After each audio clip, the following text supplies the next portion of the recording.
Oleh karena itu, bagi dosen agama yang mengajar agama di fakultas yang bukan jurusan agama, dosen agama ngajar di fakultas teknik misalkan, tidak usah berbanyak-banyak bincang akidah syariah. Nah, tapi kalau dosen yang mengajarkan di fakultas agama Islam, di fakultas yang bukan yang umum, yang bukan agama, teknik misalkan, hukum misalkan, tidak usah bicara banyak-banyak tentang akidah dan syariah. Cukup 2 kali. Kenapa? Kalau ini diperbanyak, nanti isinya apa isinya? Surga, neraka, Islam, kafir, lurus, benar, sesat. Terus-terusan bicara itu, radikal jadinya.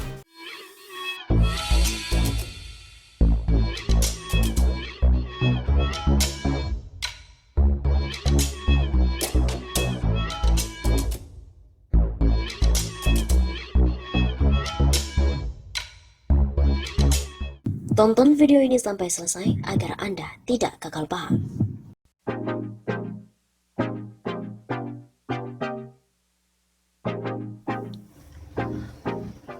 Said Aqil Sirot akan dilaporkan kasus penodaan akidah dan juga syariat Islam. Koordinator Bela Islam berencana akan melaporkan Ketua PBNU atau Pengurus Besar Nahdlatul Ulama, Said Aqil Sirot, perihal kasus pelecehan agama Islam dan penodaan akidah. Namun, laporan terhadap Said Aqil itu belum diketahui apakah dilayangkan ke Barreskrim Polri ataukah ke Polda Metro Jaya. Demikian yang disampaikan oleh Sekretaris Jenderal Korlabi Novel Bamukmin saat dihubungi oleh redaksi pojok1.id pada hari Kamis 8 April. SAS atau Said Aqil Sirot juga diduga telah melecehkan agama Islam dan juga kami, Korlabi, lagi pelajari untuk segera melaporkan SAS atas dugaan penodaan akidah dan juga syariat Islam. Kendati akan dilaporkan, Novel sendiri belum membeberkan kapan waktu laporan itu akan dilayangkan.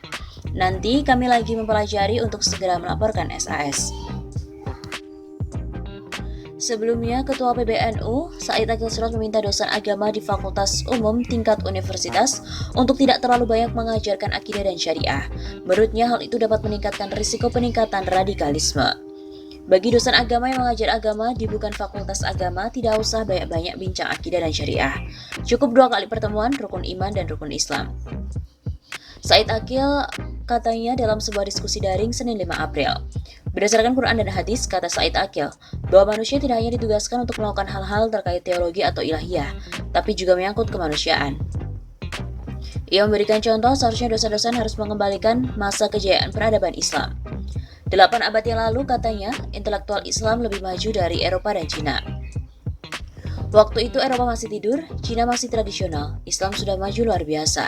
Bagaimana para ulama, para pemikir, para teknokrat sudah mencapai kemajuan teknologi yang luar biasa. Begitu tambahnya. Ketua PBNU Said Aqil Sirot juga menjelaskan bahwa manusia tidak hanya ditugaskan untuk fokus pada hal-hal ketuhanan melainkan juga kemanusiaan. Hal itu memang ia sampaikan dalam diskusi daring di mana meminta dosen agama di Fakultas Umum tidak banyak mengajarkan akidah dan syariah. Awalnya Said Aqil juga menilai bahwa sebaiknya tak banyak bincang soal akidah karena menurutnya berpotensi untuk berkembangnya paham radikalisme. Bagi dosen agama yang mengajar agama di bukan fakultas agama, tidak usah banyak-banyak bincang akidah dan juga syariah. Cukup 2 kali pertemuan, rukun iman dan rukun Islam. Kata Said Aqil dikutip dari redaksi CNN Indonesia. Namun Said juga memberikan pengecualian terhadap jurusan-jurusan tertentu.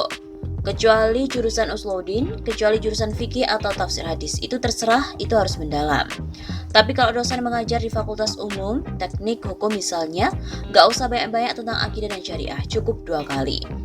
Hal itu dinilai Said Aqil bisa menimbulkan radikalisme jika banyak membicarakan soal hal-hal yang metafisik. Kenapa? Kalau ini diperbanyak nanti isinya surga neraka, Islam kafir, lurus benar sesat, terus-terusan bicara itu radikal jadinya. Di samping itu Said Aqil juga mengatakan berdasarkan Quran dan hadis menjelaskan bahwa manusia tidak hanya ditugaskan untuk melakukan hal-hal terkait teologi atau ilahiyah, tapi juga menyangkut kemanusiaan. Agama itu bukan dari langit tapi dari manusia sendiri. Lebih lanjut, Said Aqil juga menilai bahwa sudah sepatutnya akademisi Islam bisa mengembalikan masa kejayaan peradaban Islam. Hal itu kemudian memberikan contoh saat kejadian beberapa abad yang lalu di mana intelektual Islam lebih maju dari Eropa dan juga Cina.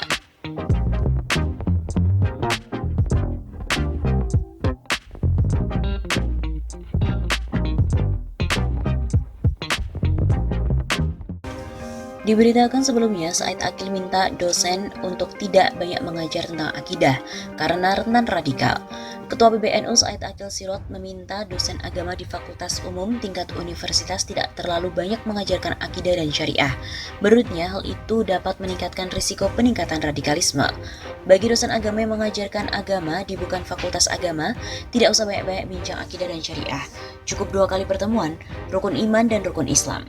Kecuali jurusan usuluddin, kecuali jurusan fikih atau tafsir hadis. Itu terserah, memang itu harus mendalam. Tapi kalau dosen yang mengajar di fakultas umum, teknik, hukum misalnya, nggak usah banyak-banyak tentang akidah dan syariah, cukup 2 kali. Kenapa? Kalau ini diperbanyak nanti isinya surga neraka, Islam, kafir, lurus benar sesat, terus-terusan bicara, itu radikal jadinya.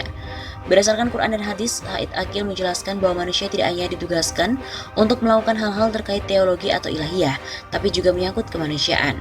Agama bukan dari langit tapi dari manusia sendiri.